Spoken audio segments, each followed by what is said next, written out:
Bing bing bong, the bing bing bong, the bing bing bong, the bing bing bong, the bing bing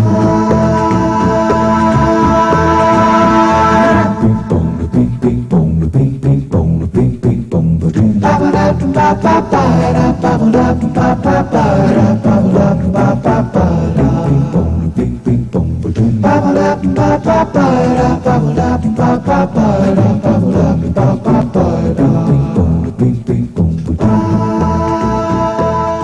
Unit 1.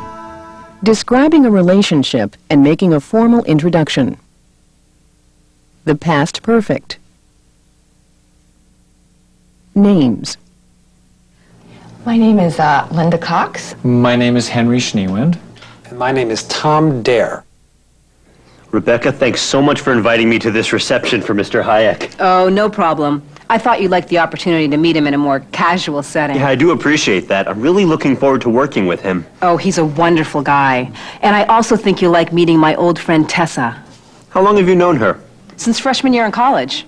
After we graduated, she went on to business school. But we still kept in touch. In fact, she's the one who helped me get the job with this company. And then just after I started, she got transferred to Barcelona. I'm so glad she'll be back here in Atlanta with Mr. Hayek. We'll get to see a lot more of each other. Tessa is an interesting name. Is that her real name or a nickname? A nickname. It's short for Teresa. There she is right now. Tessa, over here. Becky, how are you doing? Good. Glad you could make it. You didn't have any trouble getting in, did you? All I had to do was mention your name, big shot. Oh, yeah, right. I've just been in the right place at the right time. Oh, stop being so modest. You've worked really hard and earned everything you've got. Hi, I'm Tessa Wicks. Oh, I'm sorry. Tessa, this is Keith O'Brien. It's a pleasure to meet you. It's nice to meet you too, Keith. So glad you could join us.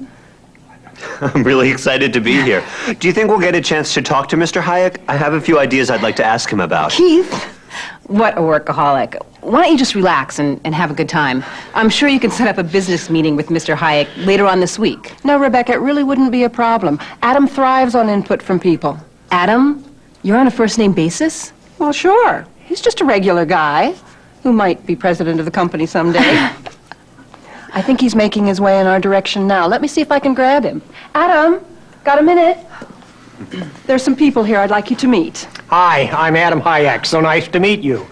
Adam, you remember Rebecca Daly? She had just started working for the company when we were transferred to the Barcelona office. Rebecca, of course. How have you been? Welcome back, Mr. Hayek. It's nice to see you again. And this is Rebecca's friend, Keith. It is an honor to meet you, sir. Well, thank you very much. It's very nice to meet you, too. Keith and Rebecca work together in the finance department. Finance? I'm hearing great things about that department. You two must be involved in that biotech acquisition, right? Tessa, can you set us up to get together in the next week or so? That would be great. Sure. Actually, we have a few ideas we'd like to talk about. Okay, I'm looking forward to it. Well, I must keep mingling. So many hands to shake and so little time. Panel discussion.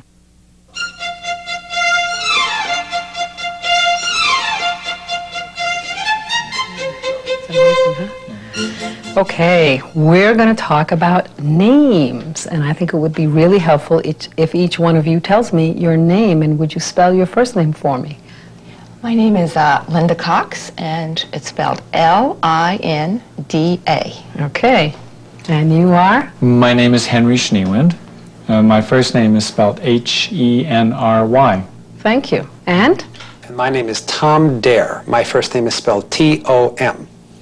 Tell me how you feel that your name is an important part of your identity. Well, my name has always been, it sort of hides my identity in a way, because my real name is Tommaso Dare. Oh. And anyone in the United States who looks at my name sees Dare, D-A-R-E, and usually makes a joke about it. And what about Schneewind? Did I pronounce that correctly? It's Schneewind. Schneewind, I'm sorry. Most people think it's a German name, or a Dutch and German name. Most people think it means snow wind, which I think is the nicest way to describe it. It really comes from the word schneiden, which means to cut. But snow wind is fine. Are there any names that any one of you absolutely hate? What is it? What could it be? And tell me why you dislike it. hard one. It never occurred to me to hate a name. To hate a name. Names usually interest me. Yeah. I agree with Henry that I don't really think in terms of disliking names. I suppose I know some people that have names, their own names that they weren't crazy about and they changed them. But I don't really have any names that would fall into that category. All right, so then let's go to a favorite name. Each one of you, give me a favorite name, just a name that you totally like. Well, I like the name Susan. My sister's name is Susan, and I've had several good friends whose name was Susan. What other favorite name do you have, Henry? Gee, that's a hard one. I have a lot of favorite names. I guess one of my closest friends, his name is Glynn, and it's spelled Glynn. I think it's a Welsh name, maybe Scottish, but I think it's Welsh. And I just like the sound of that name. It has a ring to it. Yeah, I like it too. It's simple, but it does have a ring to it. But most people say Glam. A favorite name? I like my daughter's name, which is why we named her Natalia. Oh, that's beautiful. And then her middle name is Alba. Both family names, which means mourn. That's great. excellent. Yeah. Ooh, well, that's a wonderful way to end this subject on names. Thank you. Thanks a lot. Real TV. Mike Leonard profiles an average Joe Blow. Trying to make an impression. If someone were to write a TV reporter's manual on where to find good characters to profile, one of the chapters would have to suggest a quick trip to the tiny East Texas oil town of Van. Everybody's welcome. Here, even the most ordinary citizen stands out in a kind of colorful, homespun manner. Heck, we could put a microphone on Joe Blow and end up with something memorable. That's correct. And your name, sir? Joe Blow. Run that by us again. Joe Blow? Joe Blow. The 66-year-old semi-retired oil and gas man whose given name has given him and his co-workers a daily test of patience. That's his real name. Do you think it will ever blow over? No. The Joe Blow family, including Louise, You know Mrs. Joe Blow. and 3 of their 4 sons, Thomas Blow, Edward Blow, and Larry Joe Blow, all had war stories to tell about, what else? The name. Some girl would giggle, I'd turn red. Some guy'd laugh, I'd bust his head. Kind of like a song, isn't it? Makes you wonder if being a boy named Sue would have been a little easier. As would a simple name change. Well, it would have been, I suppose, but it never did enter my mind. Why? I just always thought Joe Blow was a good name. For a young man growing up in the 1930s and 40s, it was. He was just Joe Blow. A name that held no special meaning until World War II, when someone rhymed G.I. Joe with Joe Blow to describe anyone who was no one. For a young, unknown Texas couple, life had changed forever. And how is it being Mrs. Joe Blow? Fine. I get a lot of laughs, but they don't forget me. Who, may I say, is calling? Joe Blow? Yeah, sure. And I should book your reservation under what name, sir? Joe Blow. Right.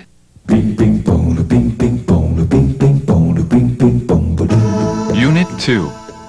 Expressing regret. Should have and could have.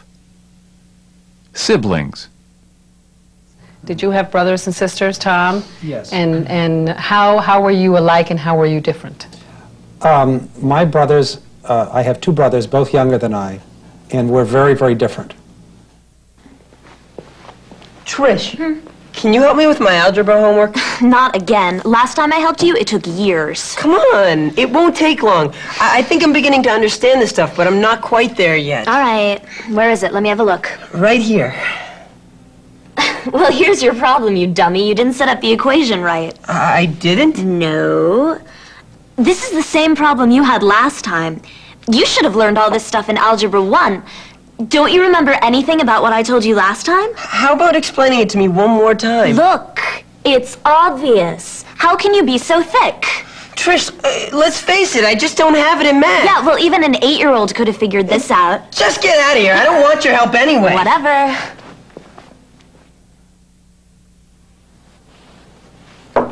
Ben. What? Go away. I'm trying to take a nap. Come on, please. Look, I need your help. Ben, please. What do you want? I need some help on an English paper. Too late. I could have helped you this morning. don't think I can help you now. Why not? Oh, I've got some things to do. A lot on my mind. Besides, I'm thick, remember? You wouldn't want a dummy helping you now, would you? Ben,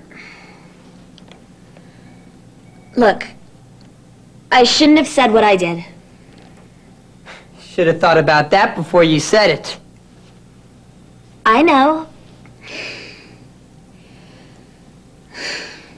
Look, I'm trying to apologize. I know I said some mean things.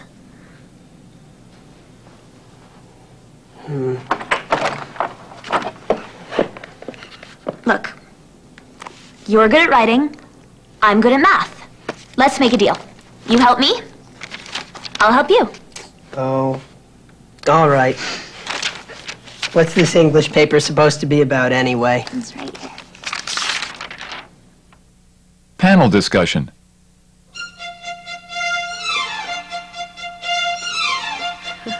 Okay.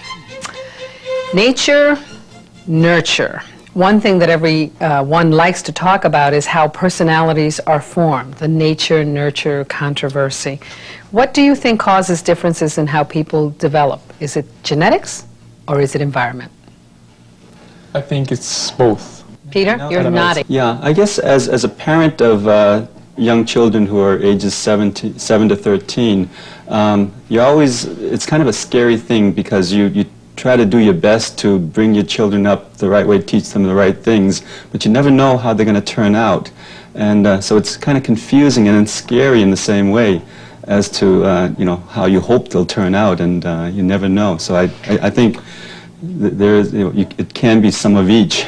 Right. So in your case, you create an environment that you think will foster a certain behavior. Right. And you keep your fingers crossed. But then they go to another environment and they can be influenced by what they see or experience. I think, I'm sorry, but I think it's very important, that aspect of your home atmosphere.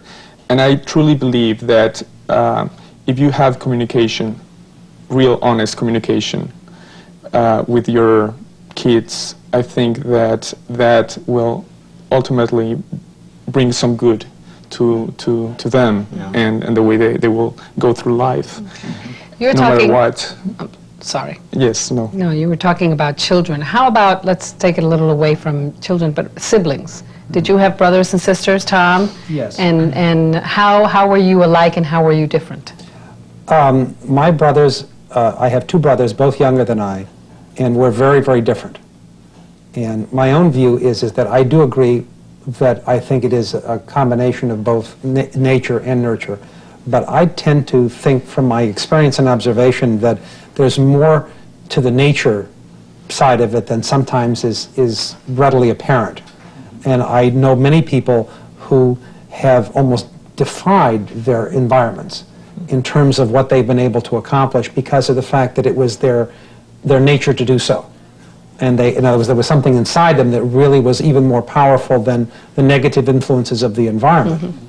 Yeah, you keep hearing a lot about the success stories of people who grew up in adversity and didn't have much, but they became very successful and very productive citizens. But then you also hear about the people who came out, had every advantage in the world and grew up in very good families, and something went wrong. So it's hard to say what exactly made that happen. I think there are more layers to it than we really know, and everything plays a role in that. It's not just two things. I think there are more things than that. That's my personal thought. Very thought-provoking stuff. One quick question for you, Peter, back to children. You have 3 children. How do you think they're like you and how do you think they're different? Well, in a lot of ways that I can see so many ways that they're different from I am and the same as I am. Take one, for example, say your oldest child. Okay, he's probably he's more studious than I was when I was younger. Okay. He's very athletic, which is I enjoyed sports. And I think he's understanding values that I've cherished and that I've hopefully have imparted on him, like being considerate of other people, things like that. So he obviously was able to get a little bit of the nature and the nurture. Yeah, exactly. Very interesting subject. I wish we had more time, especially for some of your themes, but we got to stop right here. Thank you so much.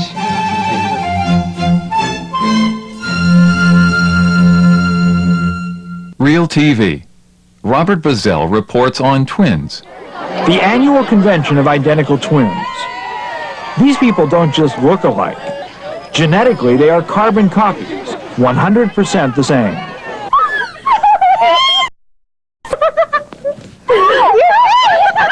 Lucky Collins and Diane Clark are identical twins separated at birth and raised apart. This was their first meeting at age 42. Scientists have been studying such pairs, trying to answer the old nature-nurture question. How much of what we are is determined by genetics, and how much by the environment in which we are raised? There was just a lot of similarity across all kinds of behavioral characteristics, and so I started to suspect, well, you know, maybe they're going to show a genetic effect on everything, and that's more or less what happened. Do you like the same kinds of beer? Budweiser. After 10 years of study with more than 100 pairs of twins, the researchers at Minnesota have concluded that genes play a major role, not just in physical characteristics such as body weight, but in personality traits like shyness and leadership, and in intelligence. Those conclusions remain controversial. I think that any research which supports the notion that genes determine personality, determine IQ, is dangerous. Still, some of the similarities are striking. One of the most often told stories is that of the Jim twins, separated at 1 month and reunited 39 years later. They both married women named Linda, both named sons James Allen, and called their dogs Toy, and both chose law enforcement as a profession. Could that be coincidence, or is it in the genes? For a closer look, Robert Bazell, NBC News, New York.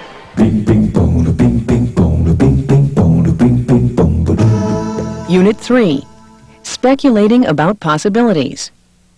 Must have and might have. Courage. That night we had to sleep in a campground and we didn't have tents. It started raining. What was that? Take it easy. You're so jumpy. It might have been just a squirrel or something. Why did you have to choose such a remote campsite? This is out in the middle of nowhere. It didn't look so isolated in the brochure, but I think it's nice and very serene. And what was that? Now who's jumpy? It must have been a little heat lightning. By the way, where's Claudia? I'm back. Oh, what a beautiful evening. Are you guys okay? Claudia, thank goodness. What do you mean, thank goodness? It's just that we heard strange noises and flashes of light. Ooh, must be UFOs. Very funny. You don't believe in UFOs, do you? Well, enough people say they've seen them. Those might have been UFOs. Oh, I don't think so. Practically every story you hear has a logical explanation or ends up being some hoax. Well, I'm sure that happens a lot, but it's still hard for me to believe that in this whole huge universe, the Earth is the only place where life exists. Well, that's true, but I just don't think any other life forms are out flying around in outer space. I just don't think it's like in the movies. Why would intelligent creatures from other planets want to come to Earth anyway? But how do you explain Stonehenge or the Nazca lines in Peru or... Kelly, people back then just didn't have the technology to create those things. They must have been built by creatures from another civilization. What do you mean? Well, for one thing, those Stonehenge rocks were way too big to be moved without machines. And the shapes carved into the earth at Nazca can only be seen from airplanes. Ancient Peruvians didn't have airplanes. I don't know. I don't think we give ancient civilizations enough credit. Maybe the Nazcans had some kind of balloon or something. Yeah, right.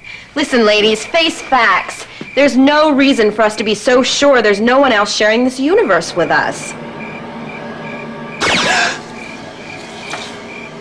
Humans are so egocentric. Panel discussion. This time, we're going to talk about heroes. And one of the most famous heroes in the United States is Superman. But for me, my hero is my grandmother, for example. So, do you have a hero? I don't know, my mother, for example.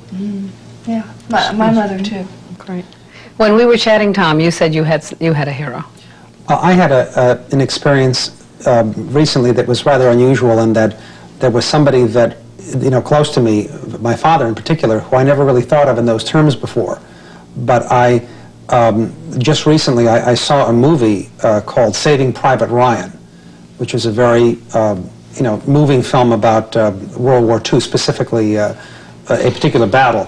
And I was very much affected by it, not only because of the fact that it was a beautiful film that really showed the heroism of common people in the horror, of war, but because of the fact that it just so happened that right where they made that film about was exactly where my father was. And actually, they had things in the film that literally he had described. He was in the Army? He was right where that particular thing happened. He was there at D-Day. Oh yeah, on Omaha Beach, on the hanging from and doing exactly what it is that they portrayed. And I saw the film, and I really admired him so much, and his whole generation. Not just because of their behavior, but because of the fact that they had survived. And that the thing that struck me most about him is that he has a sense of humor. And I thought, to have survived and with a sense of humor and a sense of balance about life or whatever, that there is something heroic about that. Do you think that we have heroes today, that the thought of heroes exists in the modern day world? I think so. I think so, definitely. More and more. I mean, it's just a matter of being conscious about it and seeing it through that way. Do you think, for example, I think that people who take really, really difficult jobs, say like firemen, for example, they take jobs where they're automatically going to be in a situation where they have to help someone and could face danger. Any other ideas about heroes?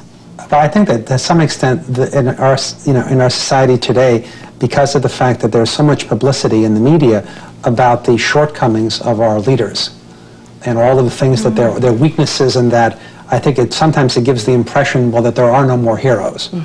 But I think that's perhaps because of the fact that we shouldn't just look to the famous people for heroism, but should look to the heroism that exists within the people that are in our lives. Someone who's willing. I'm sorry to interrupt. Someone who's willing to take a stand, no matter what, if they believe in what they're doing, and they're willing to go against the flow in a way. Good. So you don't have to be famous to be a hero. You can be anyone and be a hero. It's more about your character and what you do. I think ordinary people can do heroic things, and when they talk to people who've done very heroic things, often they all say the same thing, which is, I didn't have a choice. There was something that, if rescuing someone from a fire or just doing something that, if they hadn't done it, they wouldn't have been able to live with themselves. Have any one of you ever done something that turned out to be heroic, but you didn't plan it that way? Tough one. Yes. Well. And we wouldn't want to admit it if we had. There you go. Modesty. That's how much a hero we are. Heroes don't brag. That's right. There you go. Heroes don't brag. I agree. Thank you very much. This has been a very interesting conversation. Thank you. Real TV. Jack Ford reports on a daring rescue.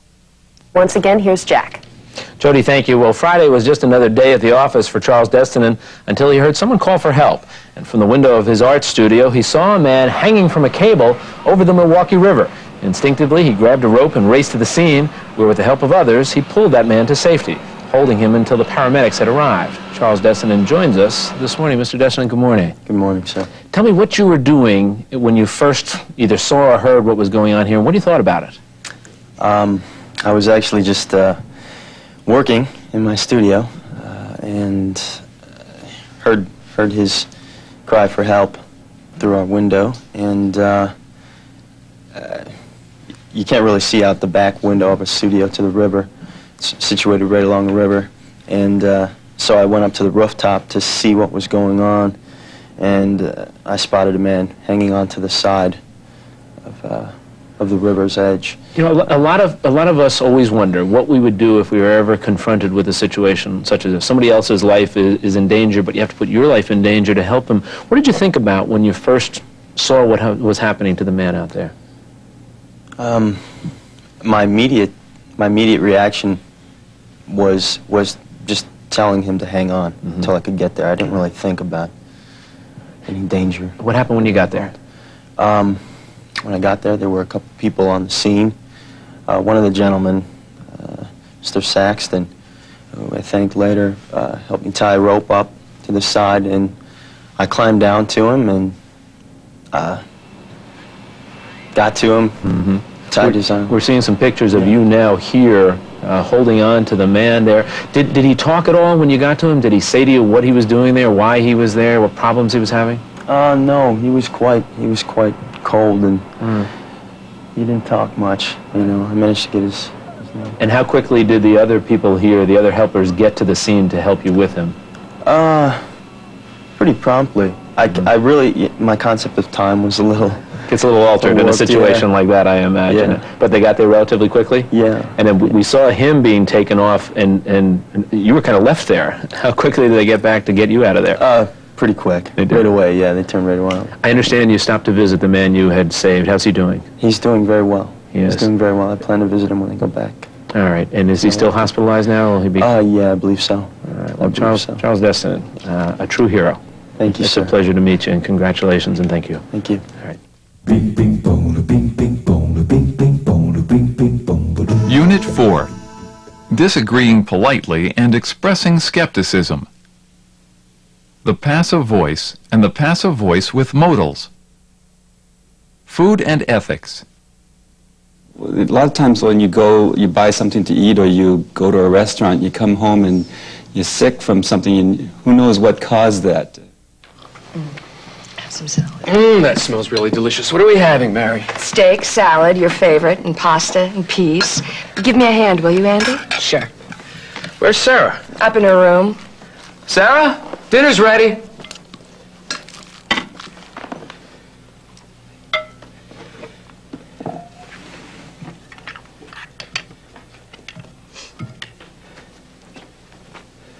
Hi, sweetheart. How was school today? Hi, Dad. Not bad.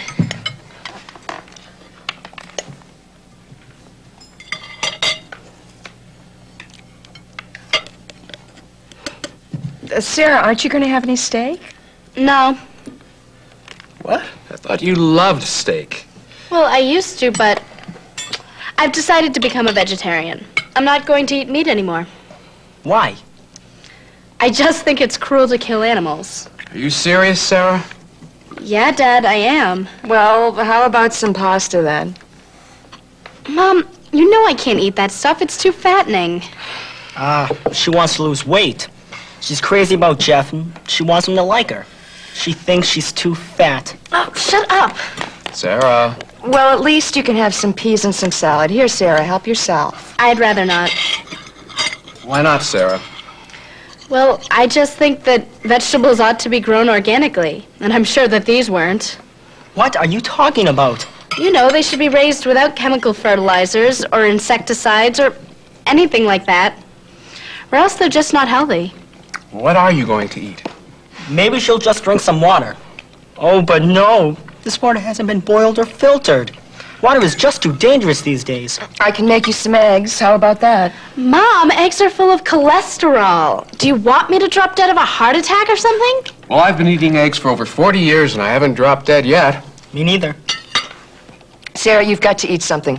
Here, at least have a roll. It's okay, Mom. Look, I'll just go into the kitchen and make myself a veggie burger. You don't have to worry. It'll only take a second, and it'll be healthy. A veggie burger? Yuck. Panel discussion.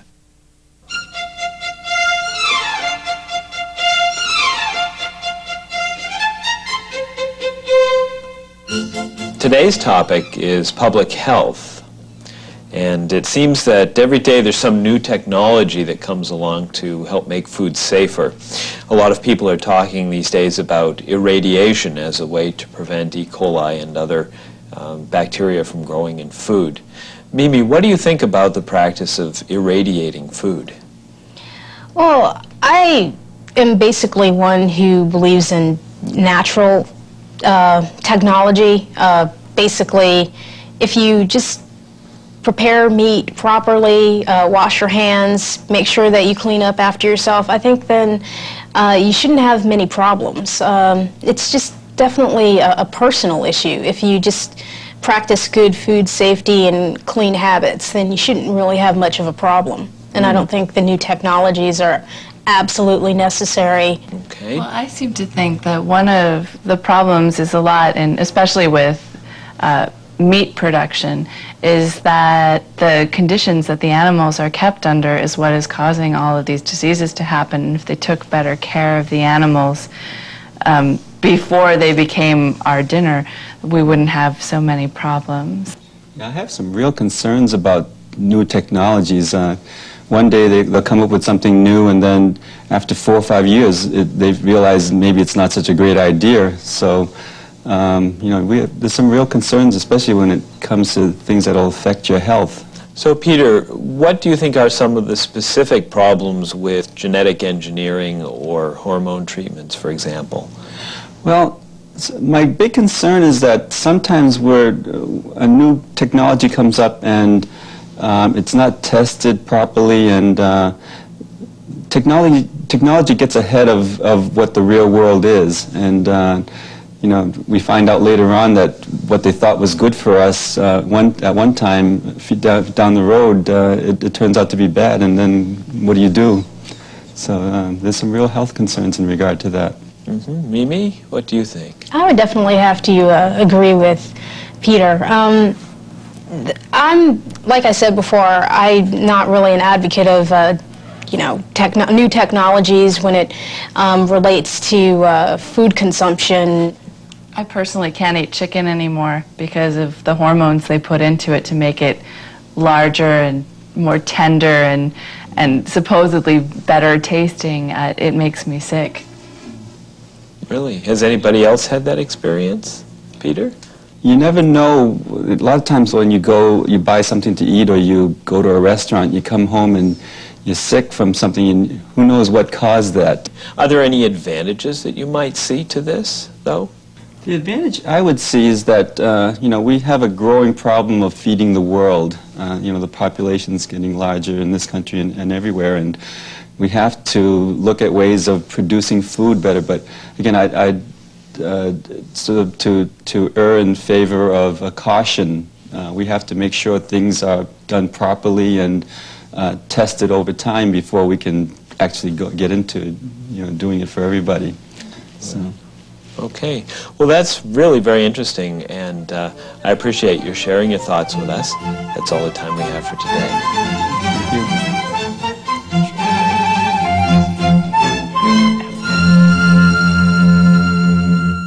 Real TV.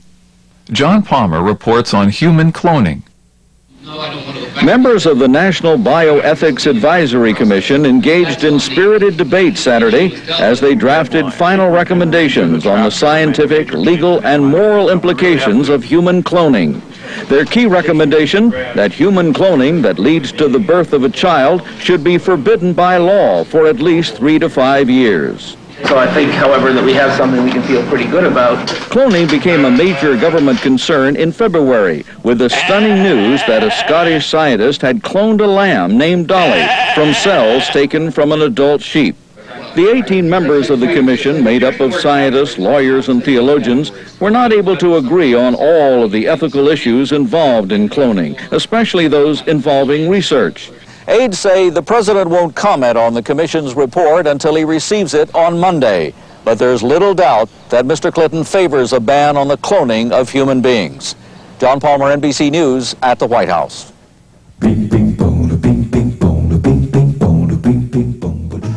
Unit 5. Stating a problem and asking for a favor. Make, have, let, help, and get and the passive causative. Quality of service. People often complain about rude or incompetent service in stores, banks, restaurants. I think that sometimes you find people who are rude, and but most of the times, though, I find that people are pretty pleasant. Broadway and 81st, please. The Universal Travel Agency. You got it. Hi, honey. I'm just leaving the passport office now. No problem. It just took a little longer than I expected. Yeah, I know. Listen, are the kids home from school yet? Okay, as soon as they get home, make them start packing. Don't let Jason play any video games until he's finished. Yeah, I'm excited too. Okay, see you later. Bye. Sounds like you're a little busy. Oh, you can say that again. My husband and I are leaving for Paris first thing in the morning. Oh, nice. Business or pleasure? Pleasure. We're taking a second honeymoon. Well, actually, it's a first honeymoon. 20 years ago, we didn't have enough money for a real honeymoon. Romantic. Paris is a beautiful city. Oh, have you been there? Yeah, I studied art there one summer when I was in college. I'm an art teacher now. I just drive the cab for my uncle sometimes to help him out and pick up a couple extra bucks for me. Is that so? I've never been to Paris. Any suggestions for something off the beaten track? Well, that's the great thing about Paris. Just being there is worth the trip. Of course, there's all that tourist stuff, the Eiffel Tower, the Louvre, you know. But I recommend just walking around and soaking up the atmosphere. Sit in cafes, watch the people, and try to get out of the city if you can. The French countryside is magnifique. Oh, it sounds great. I can't wait to get there. But we have so much to do before we leave. As soon as I get home, I have to help the children get ready. They'll be staying at my parents'. That's the easy part. Then I have to get my husband to pack. Not an easy task. I can relate to that. Let's see. We've had the newspaper delivery stopped. The mail held at the post office. Is this the fastest route you can take? I'm afraid I'm not going to get to the travel agency before they close. I'm sorry, ma'am, but this time of day, there is no such thing as a fast route. What time do they close? 5:30, I think. We might make it.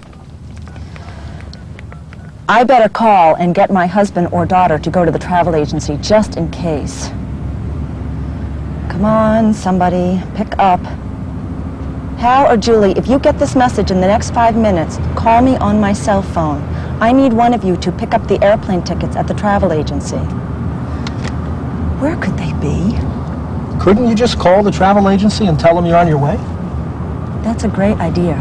I think I have their business card. Yeah, here it is. Hello? This is Brenda Jackson. I'm supposed to pick up some airline tickets from you this afternoon, but I'm running a little late. I'll probably be another 15 or 20 minutes. Oh. You close at 6? Great. Then there's no problem. I'll see you shortly. Thanks. See? Everything will get done, and you'll have a wonderful trip. I hope so. But I'll feel a lot better when I have those tickets in my hands.